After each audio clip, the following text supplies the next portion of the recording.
Le jour où tu as pensé à abandonner cette personne, Dieu t'a regardé. Il n'a pas regardé ailleurs.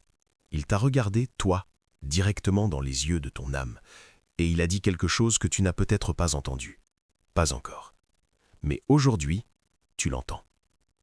Pause, silence de 2 secondes, musique de fond s'installe, profonde, atmosphérique.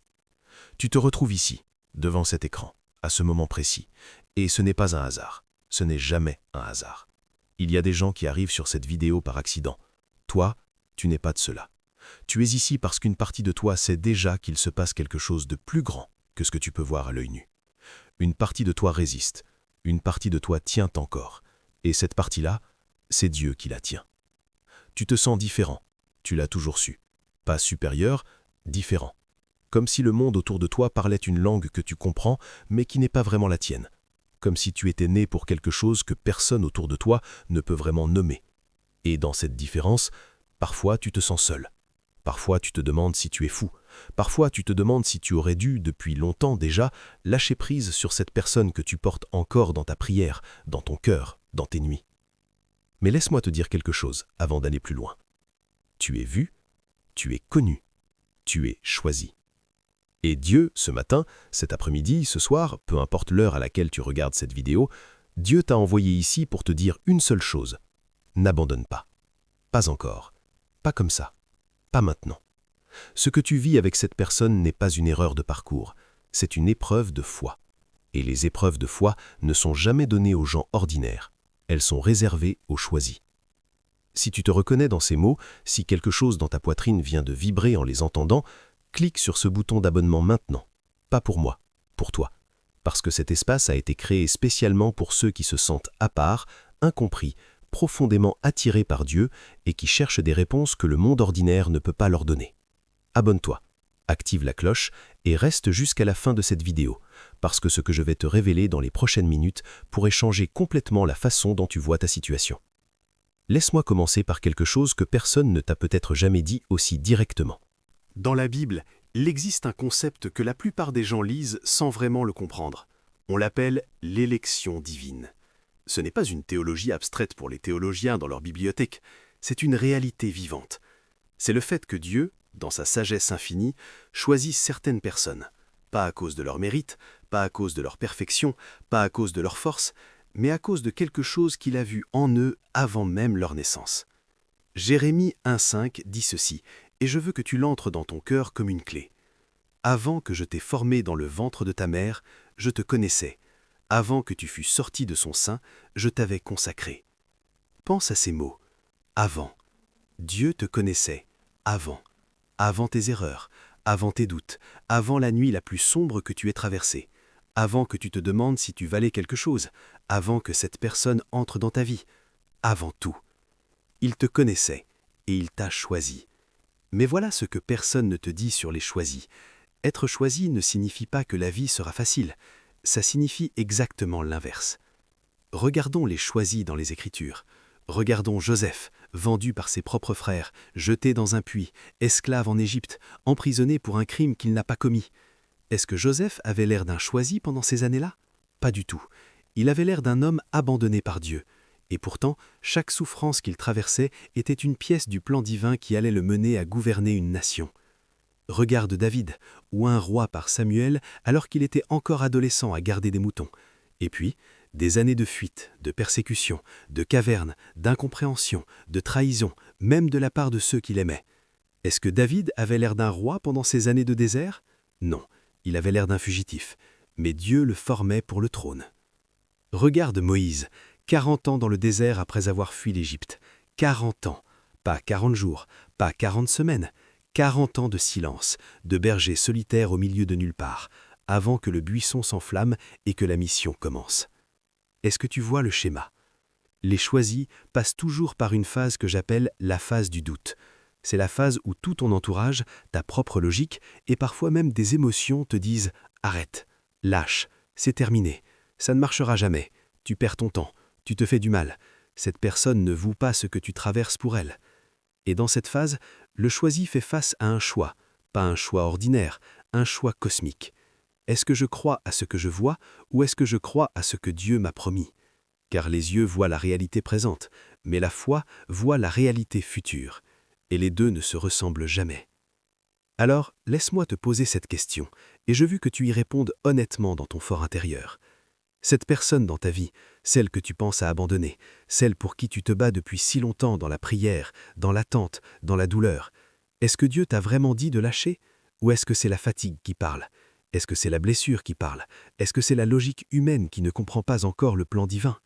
Parce qu'il y a une différence entre un signe de Dieu et un sentiment de découragement. Et trop souvent, on confond les deux. Tu es le choisi. Et les choisis ne lâchent pas au moment où ça devient difficile.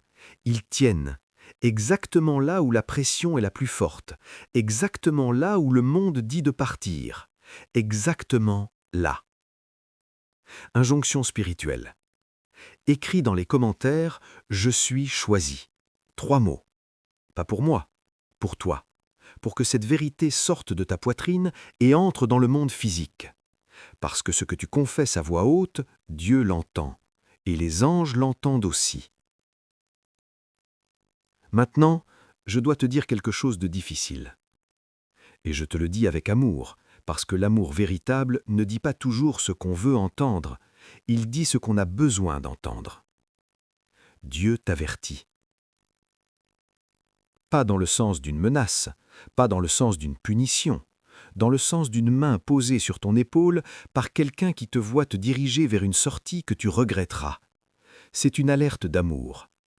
C'est ce qu'un père fait quand il voit son enfant sur le point de prendre une décision qui va à l'encontre de ce qu'il lui a promis. Et voici ce que Dieu voit depuis là où il est.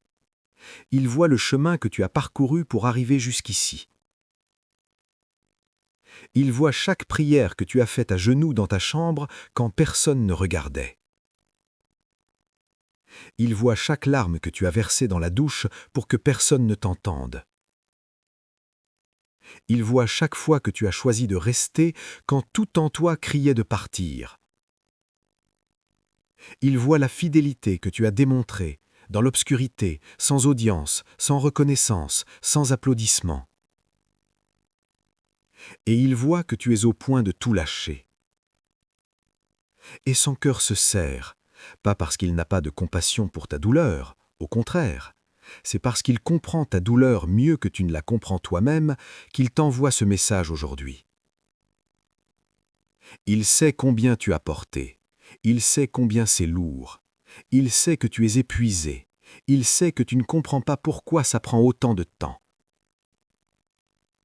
Mais voilà l'avertissement.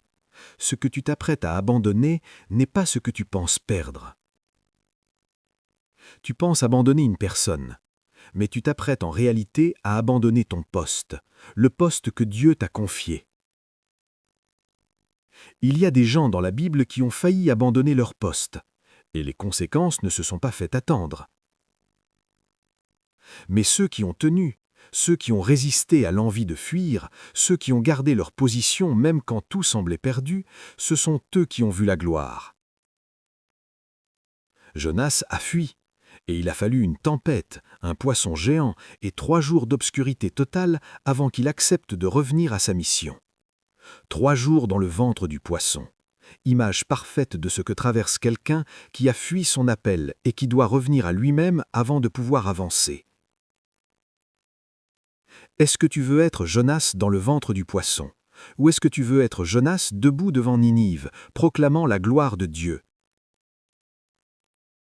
La différence entre les deux, un seul choix, le choix de ne pas fuir. Je vais te dire ce que la plupart des gens ne comprennent pas sur cette situation avec cette personne. Cette personne, celle que tu veux abandonner, n'est pas juste une personne dans ta vie, elle est une pièce de ta destinée. Je ne dis pas qu'elle est parfaite, je ne dis pas que la relation est sans douleur, je ne dis pas que tu n'as pas de raison valable d'être fatigué, mais je te dis ceci. Dieu ne t'aurait pas placé dans cette situation sans te donner aussi la grâce de tenir. Et la grâce que tu as reçue pour cette épreuve est supérieure à ce que tu crois actuellement avoir. Tu es plus fort que tu ne le penses, tu es plus équipé que tu ne le ressens, et tu es plus proche de la percée que tu ne l'imagines. L'avertissement de Dieu n'est pas une condamnation, c'est une redirection.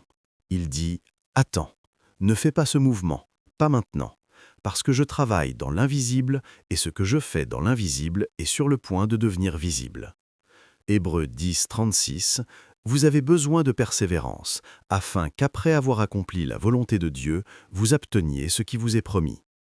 Persévérance, pas talent, pas intelligence, pas force extraordinaire, persévérance, le simple refus de céder à l'envie d'abandonner. Injonction spirituelle. Tape 777 dans les commentaires pour briser le sceau du découragement sur ta vie. Le 7 est le chiffre de la complétude divine, de la perfection de Dieu. 3 fois 7, c'est la Trinité entière qui se lève pour ton cas. Écris-le maintenant. Ce n'est pas une superstition, c'est une déclaration de foi. C'est toi qui dis « Je refuse que le découragement soit le dernier mot sur ma vie ». Il y a des raisons spirituelles pour lesquelles tu ne peux pas abandonner cette personne.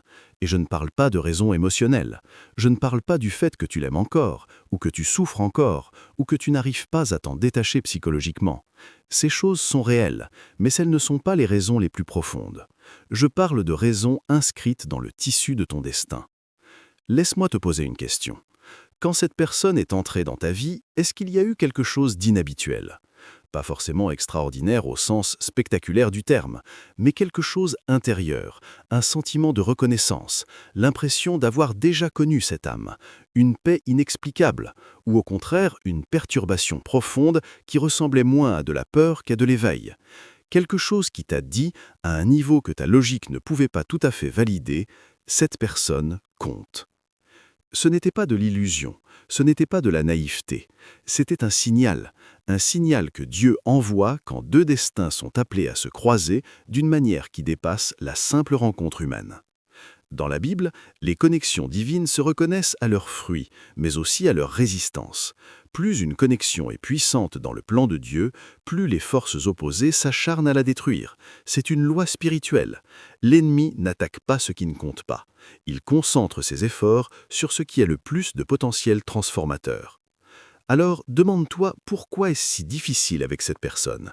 Pourquoi cette relation-là, et pas une autre, génère autant de combats, autant de résistance, autant de pression ?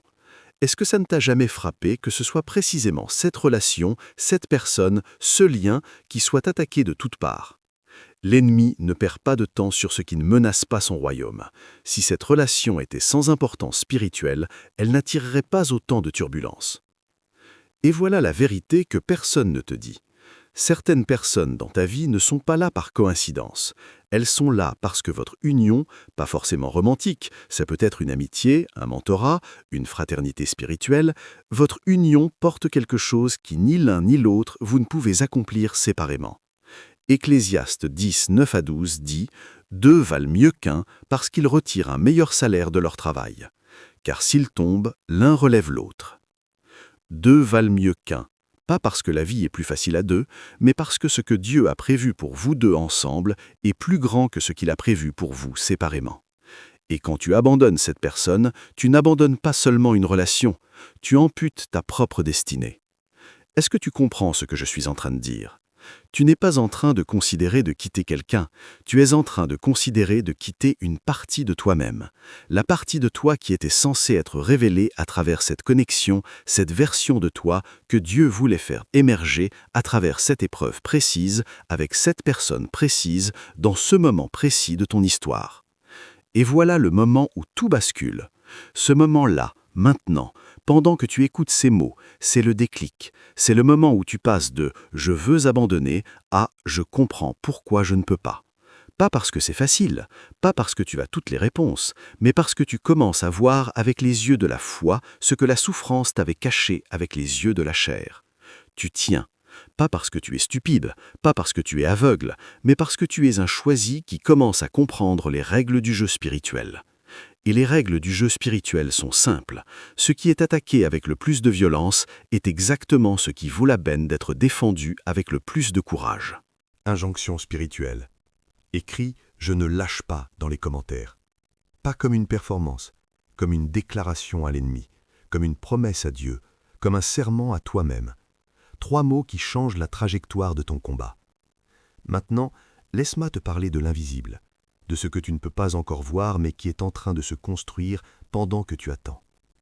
Il y a quelque chose que les Écritures répètent avec une insistance remarquable et que nous lisons souvent trop vite pour vraiment l'absorber. Cette idée que Dieu travaille dans les coulisses pendant que nous souffrons à l'avant-scène, que ce qui se passe en apparence n'est jamais toute l'histoire, que la réalité visible n'est qu'une partie, souvent minuscule, d'une réalité invisible infiniment plus large. Romains 8, 28 « Toutes choses concourent au bien de ceux qui aiment Dieu, de ceux qui sont appelés selon son dessein. » Toutes choses. Pas les belles choses, pas les choses faciles. Toutes choses. La douleur de cette attente, l'incompréhension de ton entourage, le silence apparent de Dieu dans certaines de tes nuits, les malentendus avec cette personne, les pas en arrière qui te semblent des échecs, toutes ces choses concourent, elles travaillent ensemble, comme des fils d'une tapisserie que tu ne peux voir que de l'envers. Et de l'envers, tout semble laid, chaotique, sans cohérence. Mais Dieu voit la tapisserie de l'endroit, et de l'endroit, c'est un chef-d'œuvre. Laisse-moi te dire ce que Dieu est en train de faire dans l'invisible pendant que tu regardes cette vidéo. Il prépare cette personne. Peut-être que cette personne n'est pas encore là où elle doit être pour recevoir tout ce que Dieu a prévu pour votre relation. Peut-être qu'elle traverse elle aussi son propre désert, sa propre période de formation, son propre creuset de transformation. Et Dieu a besoin que tu tiennes de ton côté pendant qu'il fait ce travail dans la vie de cette personne. Ton attente n'est pas passive, ton attente est active. Elle prie, elle intercède, elle tient l'espace ouvert pour que ce que Dieu prépare puisse arriver. Il te prépare toi. Les épreuves que tu traverses dans cette attente ne sont pas des punitions, ce sont des formations. Chaque couche de douleur enlevée est une couche d'ego, de peur, de contrôle, d'insécurité qui disparaît et qui laisse place à une version de toi plus pure, plus forte, plus capable de recevoir ce qui vient. Tu n'es pas le même que quand cette épreuve a commencé. Tu ne vois pas encore la différence parce que tu es trop proche de toi-même pour la mesurer. Mais Dieu la voit. Et les gens autour de toi qui t'observent depuis longtemps, même s'ils ne te le disent pas, la voient aussi. Il prépare le moment. Il y a des saisons dans les plans de Dieu.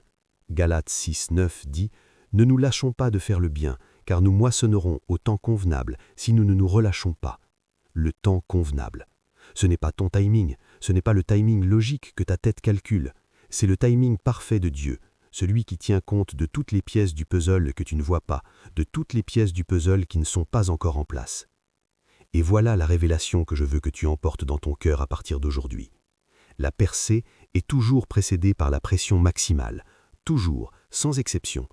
Ce n'est pas de la philosophie pop, c'est une loi spirituelle validée par l'histoire de chaque homme et femme de foi dans les Écritures.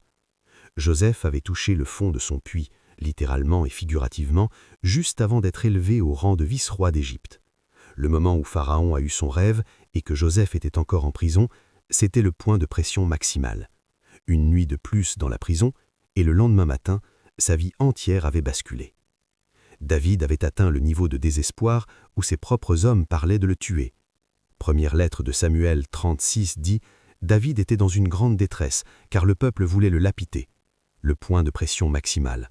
Et c'est exactement là que le texte dit « Mais David se fortifia dans l'Éternel » et la victoire suivit. Tu es peut-être en ce moment au point de pression maximale. La tentation d'abandonner est la plus forte qu'elle n'ait jamais été. Les arguments pour partir semblent les plus raisonnables qu'ils n'aient jamais été. Et c'est précisément pour cette raison que je te dis « Ne pars pas maintenant, pas maintenant. Tu es à une nuit de ta percée. Tu es à un acte de foi de ton revirement. Tu es plus proche que tu ne l'as jamais été. » Ce que Dieu prépare pour toi et pour cette personne dépasse ce que tu peux t'imaginer dans ton état actuel. Éphésiens 3:20 à celui qui peut faire par la puissance qui agit en nous infiniment au-delà de tout ce que nous demandons ou pensons. Infiniment au-delà, pas un peu plus, infiniment au-delà. Alors, arrête de mesurer la promesse de Dieu à la taille de ta douleur actuelle. La douleur est temporaire, la promesse est éternelle. Injonction spirituelle, tape « Je reçois » dans les commentaires. Ces deux mots sont une ouverture. C'est toi qui dis à Dieu « Je suis prêt à recevoir ce que tu prépares. Je lâche le contrôle de comment et quand. Je fais confiance à ton timing. Je reçois. » Deux mots, une transformation. La voix prend une texture différente, plus lente, plus sacrée, comme si on entrait dans un espace saint. Maintenant, je veux faire quelque chose avec toi. Pas pour toi, avec toi. Parce que tu n'es pas seul dans ce combat. En ce moment précis, pendant que tu regardes cette vidéo, il y a des milliers d'autres personnes qui ont regardé ces mêmes mots avant toi et qui ont traversé la même bataille. Et leurs prières, leurs déclarations, leurs actes de foi, ils ont créé quelque chose dans l'atmosphère spirituelle qui entoure cette vidéo. Tu arrives dans un espace qui a déjà été préparé par la foi de ceux qui t'ont précédé. Et maintenant, tu vas ajouter ta foi à la leur. Avant que l'on prie ensemble, je t'invite à faire 3 choses. 3 gestes simples qui vont signifier quelque chose de profond dans le domaine spirituel. Premier geste, pose une main sur ta poitrine, là où bat ton cœur, ce cœur qui a souffert, ce cœur qui a prié, ce cœur qui tient encore, malgré tout. Pose ta main là. Deuxième geste, ferme les yeux si tu le peux. Coupe le bruit du monde pour quelques instants. Tu reviendras au monde dans 2 minutes, mais là, maintenant, sois présent à ce moment. Troisième geste, écris « activer » dans les commentaires. Maintenant, avant même de lire la prière. Ce mot est une déclaration. Il dit « Je suis prêt, je me présente, je reçois l'activation divine pour continuer ». La prière commence. Ton profond. Chaque phrase porte son propre poids. Seigneur, tu vois cette personne qui est devant cet écran en ce moment. Tu connais son nom, tu connais son histoire, tu connais la douleur qu'elle porte depuis trop longtemps, tu connais les nuits sans sommeil, tu connais les prières qui semblaient ne pas atteindre le plafond, tu connais la fatigue de tenir encore quand tout crie de lâcher, et tu la connais depuis avant sa naissance. Seigneur, je te demande aujourd'hui de faire ce que seul toi peux faire, non pas ce qu'elle espère, mais ce qu'elle n'ose même plus espérer, l'impossible, le retournement de situation qui n'a pas de nom dans sa logique humaine, la percée qui va faire dire à ceux qui l'entourent « c'est Dieu, ça ne peut être que Dieu ». Je déclare sur sa vie, en ce moment, que chaque chaîne de découragement qui l'a liée est brisée. Chaque voix mensongère qui lui a dit « tu perds ton temps, c'est sans espoir, tu es fou de tenir encore », ces voix sont réduites au silence, au nom de Jésus. Je déclare que cette personne reçoit aujourd'hui un renouveau de force. Ésaïe 40, 31, « Ceux qui se confient en l'Éternel renouvellent leur force. Ils prennent le vol comme des aigles.